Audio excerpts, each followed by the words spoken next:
사도신경 하심으로 신앙 고백 드리겠습니다.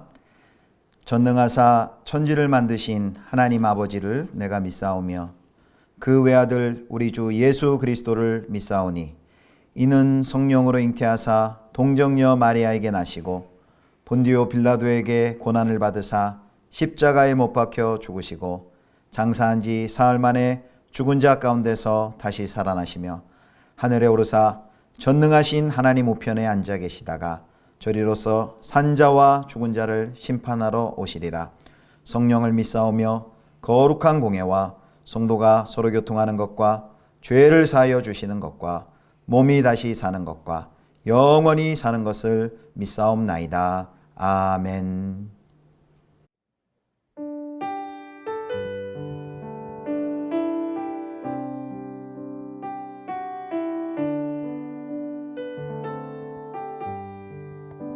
내 영혼이 은총 입어 중한 죄짐 벗고 보니 슬픔 많은 이 세상도 천국으로 화도다.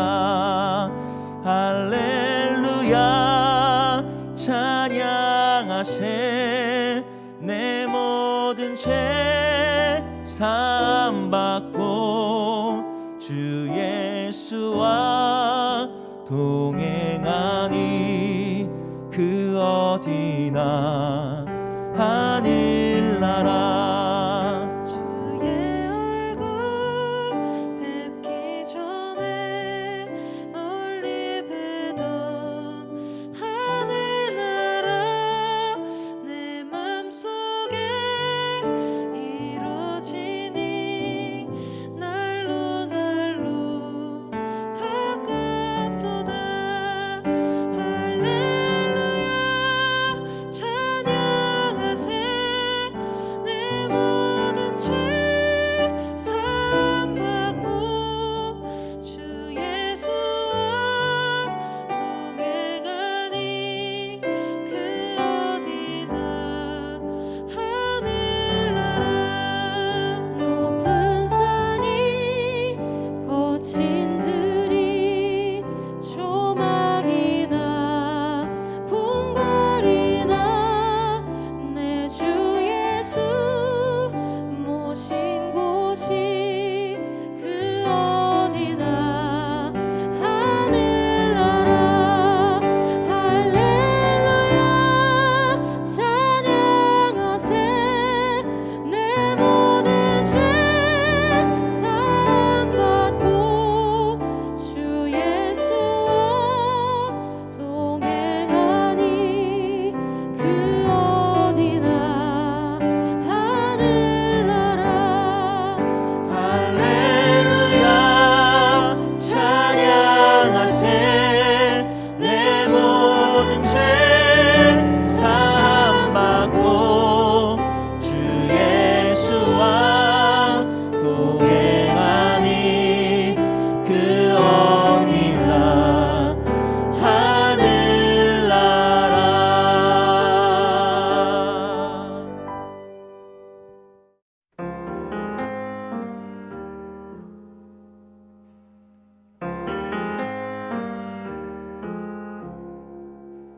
하나님이여, 찬송이 시온에서 주를 기다리오며 사람이 서원을 주께 이행하리이다.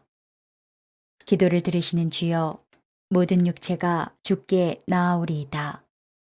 죄악이 나를 이겼사오니 우리의 허물을 주께서 사하시리이다.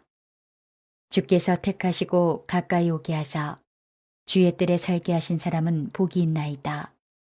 우리가 주의 집 곧 주의 성전의 아름다움으로 만족하리이다.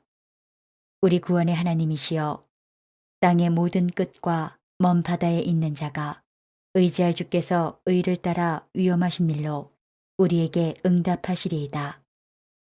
주는 주의 힘으로 산을 세우시며 권능으로 띠를 띠시며 바다의 설렘과 물결의 흔들림과 만민의 소요까지 진정하시나이다. 땅 끝에 사는 자가 주의 징조를 두려워하나이다. 주께서 아침 되는 것과 저녁 되는 것을 즐거워하게 하시며 땅을 돌보사 물을 대어 심히 윤택하게 하시며 하나님의 강에 물이 가득하게 하시고 이같이 땅을 예비하신 후에 그들에게 곡식을 주시나이다. 주께서 밭고랑에 물을 넉넉히 대사 그 이랑을 평평하게 하시며 또 담비로 부드럽게 하시고 그 싹에 복을 주시나이다. 주의 은택으로 하늘을 관 씌우시니 주의 길에는 기름 방울이 떨어지며 들의 초장에도 떨어지니 작은 산들이 기쁨으로 띠를 띄었나이다. 초장은 양떼로 옷 입었고 골짜기는 곡식으로 덮였음에 그들이 다 즐거이 외치고 또 노래하나이다. 성도 여러분, 좋은 아침입니다. 오늘도 하나님의 은혜와 평강이 가득히 넘치는 복된 하루 되기를 축복합니다. 오늘은 시편 65편을 가지고 담비를 주시는 하나님이란 제목으로 하나님의 말씀 함께 묵상하도록 하겠습니다. 시편 65편은 공동체의 감사시라고 분류할 수 있습니다. 구속에 대한 죄 용서하시는 구속의 하나님, 그리고 창조주 하나님, 또 땅을 돌보시는 하나님, 이런 내용으로 구성이 되어 있습니다.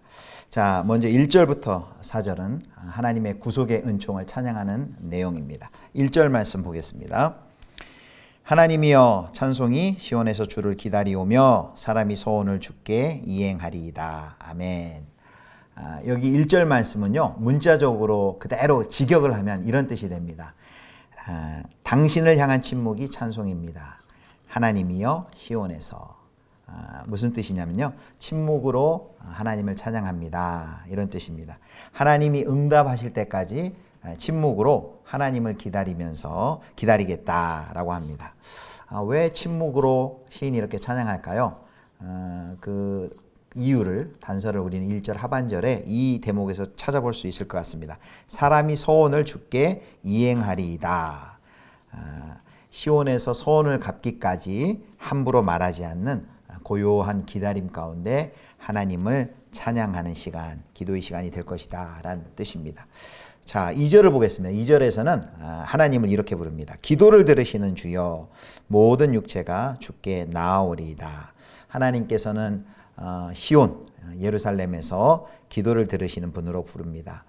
이사야 56장 7절 하나님의 성전, 내 집은 만민이 기도하는 집이다 라는 말씀이 기억나는 구절입니다. 모든 육체가 주께 나오리다. 기도를 들으시는 주께 나오리다 라고 고백합니다. 그러면서 3절에서는 시인이 갑자기 자신과 공동체의 죄에 대해서 그 문제를 언급합니다. 3절입니다. 죄악이 나를 이겼사오니 우리의 허물을 주께서 사시리이다.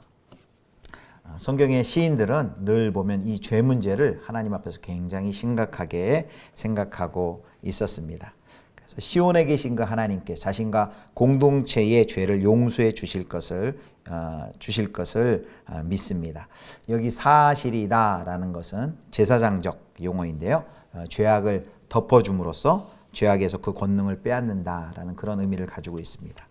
죄사함 없이 하나님과의 관계가 회복될 수가 없겠죠. 그래서 죄 문제를 우선 먼저 해결하려고 합니다.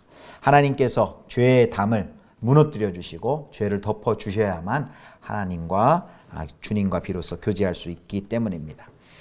4절입니다. 주께서 택하시고 가까이 오게 하사 주의 뜰에 살게 하신 사람은 복이 있나이다. 우리가 주의 집 곧 주의 성전의 아름다움으로 만족하리이다. 아멘.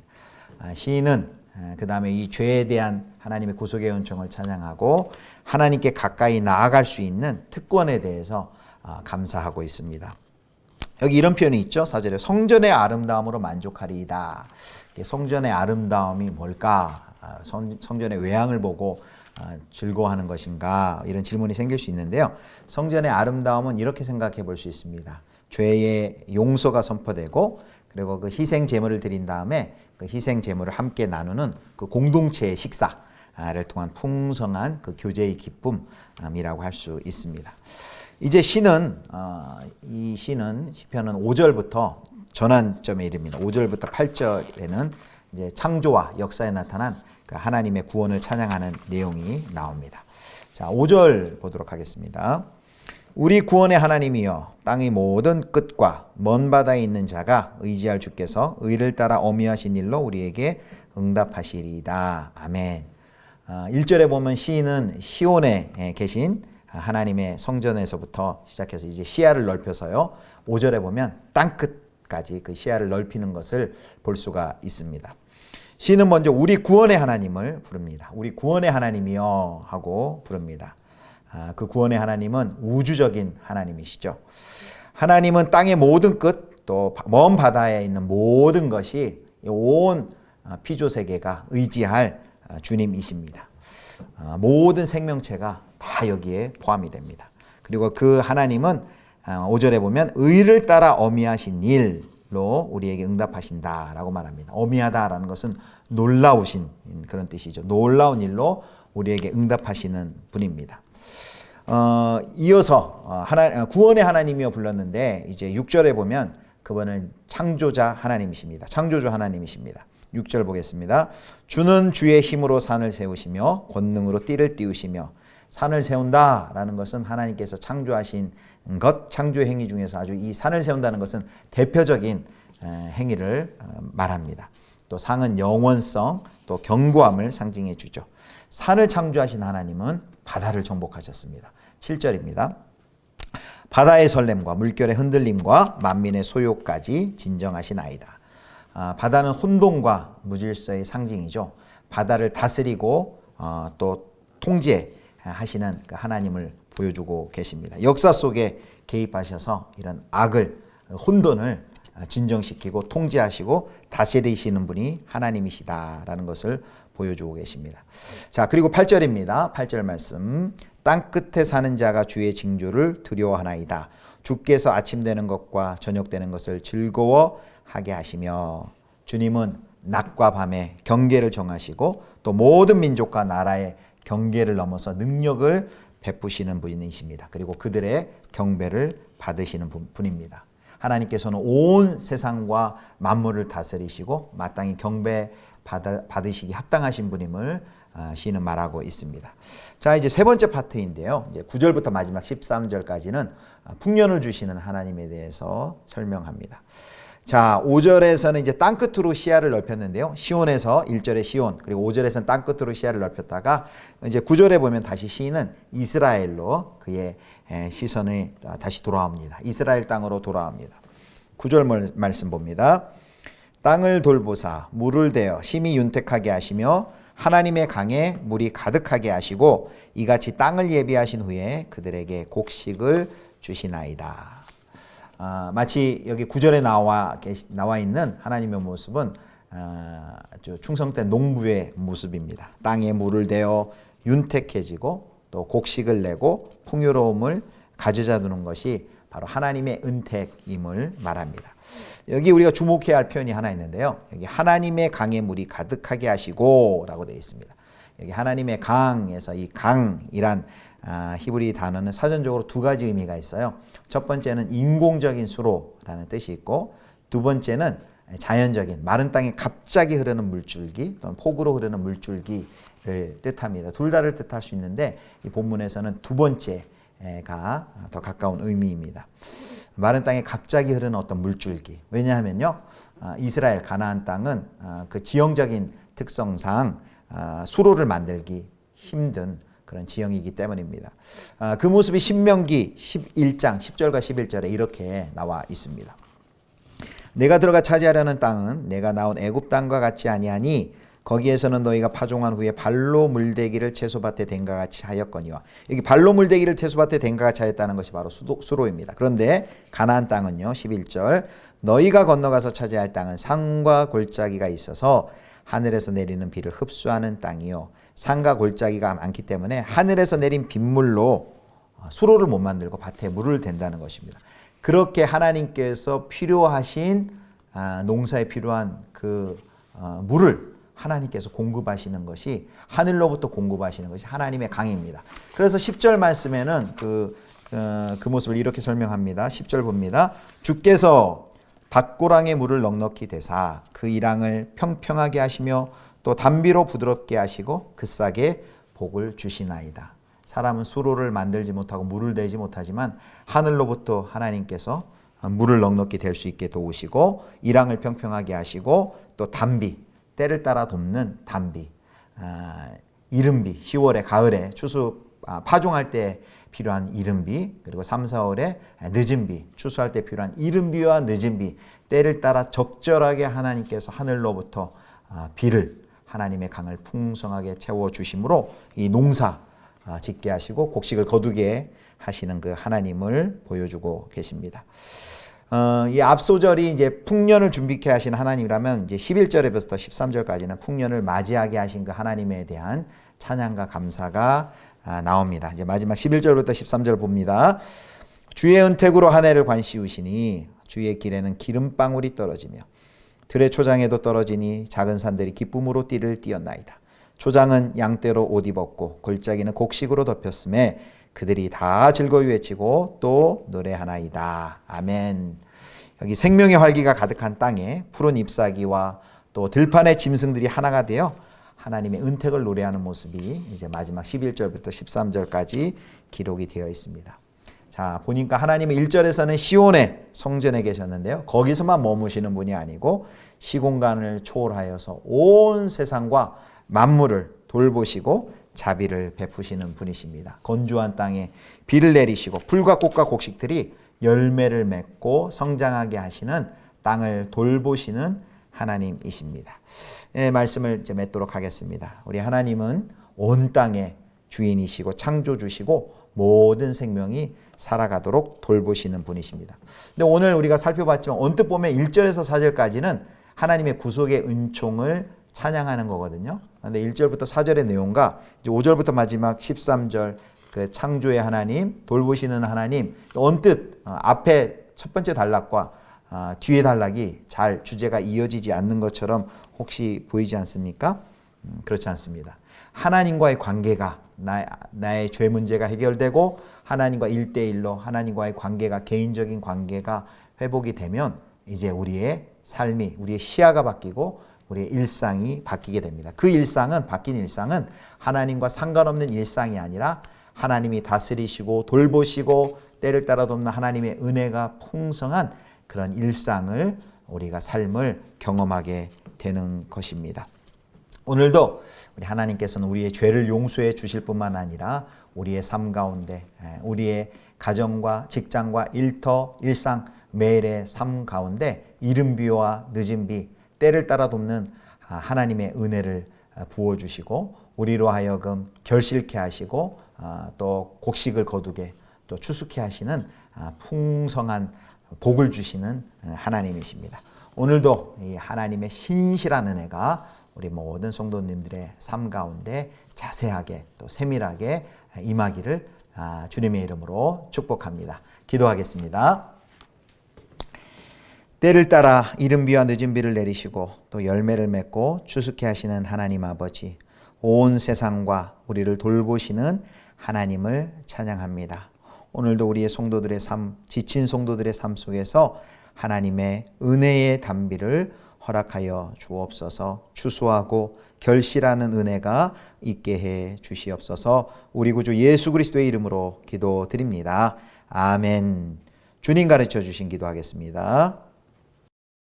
하늘에 계신 우리 아버지여, 이름이 거룩히 여김을 받으시오며 나라의 임하옵시며 뜻이 하늘에서 이룬 것 같이 땅에서도 이루어지이다. 오늘날 우리에게 일용할 양식을 주옵시고 우리가 우리에게 죄지은 자를 사하여 준 것 같이 우리 죄를 사하여 주옵시고 우리를 시험에 들게 하지 마옵시고 다만 악에서 구하옵소서. 대개 나라와 권세와 영광이 아버지께 영원히 있사옵나이다. 아멘.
주